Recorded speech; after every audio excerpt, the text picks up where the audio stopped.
Hi, welcome to SBR Videos. I'm Peter Loshak. This is our regular MLB pitching preview show, and I'm happy to welcome Troy West from AllPlaysWin.com, sitting in for Joe Duffy, who's on vacation.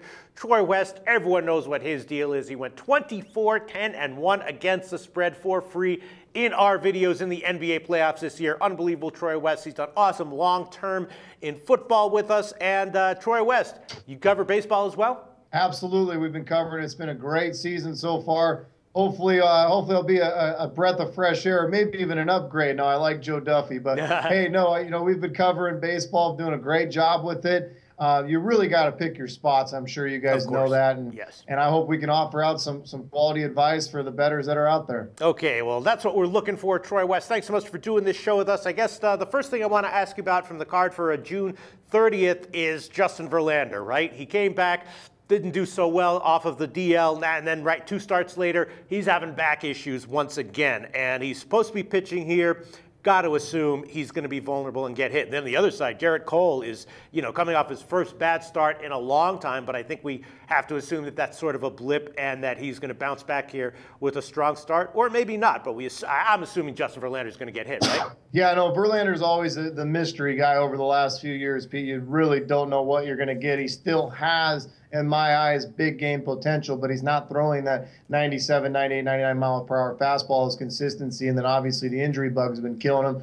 And then you also got to look at Detroit. If he does go out and pitch well, is he still on that short lease? Where is that pitch count out? Is it going to be in the 70, 75 range? And Verlander throws a lot of pitches. That could mean a 4 or 5 inning game for Verlander. So then you look at where the Tigers bullpen at. Is it healthy? Where are they going to be? They've actually overachieved quite a bit this year, but boy, it looks like a tough game to handicap. Like you said, I do think Gerrit Cole bounces back, but Verlander, just a complete mystery year in and year out for the last few years now. And then, you said you have to pick your spots, and maybe Chris Sale starts are the kind of spots that you maybe want to avoid because he's been pitching awesomely, right? 7 straight games with double-digit strikeouts, but the White Sox are just 3-4 in those starts. They've lost the last 3 in a row.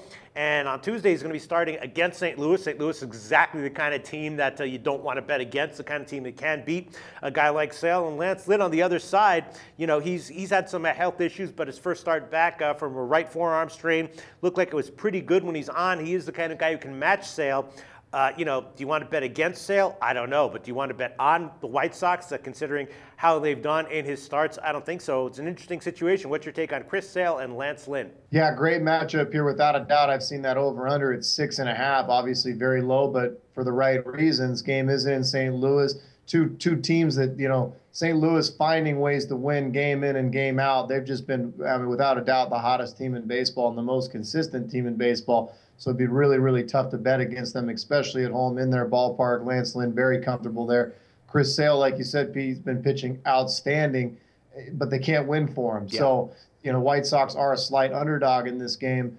Tough game to handicap. If you had to lean, you think even at 6.5 it could go under, but tough to go against the Cardinals, tough to go against Sale, but the numbers do show betting in Sale is actually a good bet right now, which, boy, it is tough to actually put your money there, though. All right, and then another tough game I want to ask you about. You don't mind if I ask you the tough ones, do you, Troy? Oh, you can ask me the hardest. Okay. All right. I'm sure, people who handicap baseball day in and day out will be looking at this Boston-Toronto matchup, Rodriguez against Estrada, and Rodriguez is legit great. He's looked awesome in some of his first few starts up in the majors, but then he has been getting hit a bit recently, and we know that Toronto is absolutely lethal against lefties, so he could be vulnerable here. And then Marco Estrada, a guy who was getting hit regularly early in the year, but then he developed a very impressive changeup. We got great results over his last 2 starts, but his pitch counts have been in the stratosphere, right? 118 pitches 2 starts ago, and then 129 pitches last start.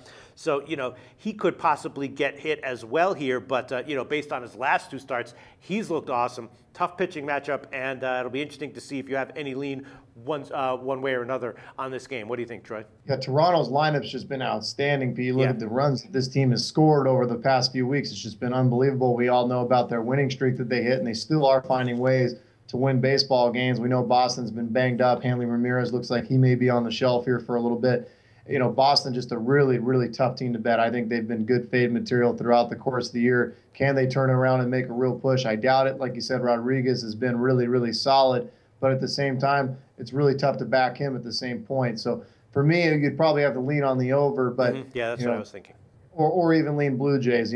Boston's been great fade material all season long. Yeah, I was thinking about the over because of the results that they've put up recently, we might see a pretty low total here. But I'm thinking one or both of them could be vulnerable. And then I want to ask you about Matt Latos. He's a guy who seems capable of an outstanding start once in a while, but much more likely we expect him to get hit. And San Francisco has a lineup that can be productive, especially when they go on the road. And Ryan Vogelsong on the other side, not exactly sure what to expect from him. We know Stanton's out for Miami, but I'm thinking that Latos, this might be another start where he's vulnerable and gets hit pretty hard. What do you think? Yeah, I would definitely lean the Giants. This is a game that I had circled. I would lean Giants. Vogelsong, obviously inconsistent. He does pitch much better at home. He is on the road in Miami in this one, but you take Stanton out of that lineup, Pete, this team really crumbled. We obviously know about the managerial change earlier in the year.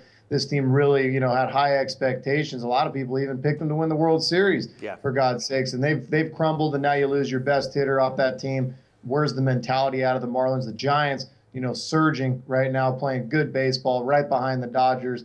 I think the Giants will be a good bet here the rest of the season. I think Vogelsong could be in a good spot. All right, so that's all I wanted to make sure we got to from Tuesday, June 30th. I think we agree that we expect Latos and Verlander to be vulnerable, and one or both of Rodriguez and Estrada to be vulnerable in the Boston-Toronto game. What else would you like to bring to our attention from Tuesday, June 30th? Troy West, smallplayswin.com.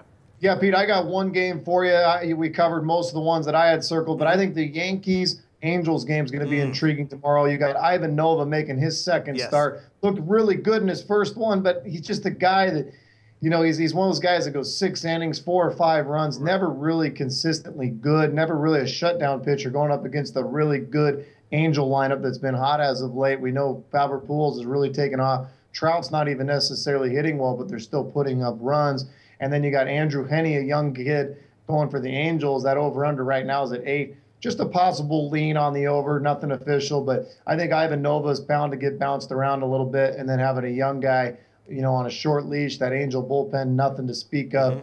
I would lean on an over in that game. Interesting call, yeah, because both those guys did very well in their first starts. Nova, though, did only have 1 strikeout. So, but you expect Haney to get hit, to be vulnerable, not to repeat the start that he gave in his first start. Yeah, I think both these guys are vulnerable of giving up at least 3 to 4 runs, and if that's the case, if both teams get to that 4-run margin, game goes over. So I like that. I like a good lean on the over. All right, and we might see a very low total there. I'm guessing 7.5, possibly even 7. Troy West from allplayswin.com. Thanks so much.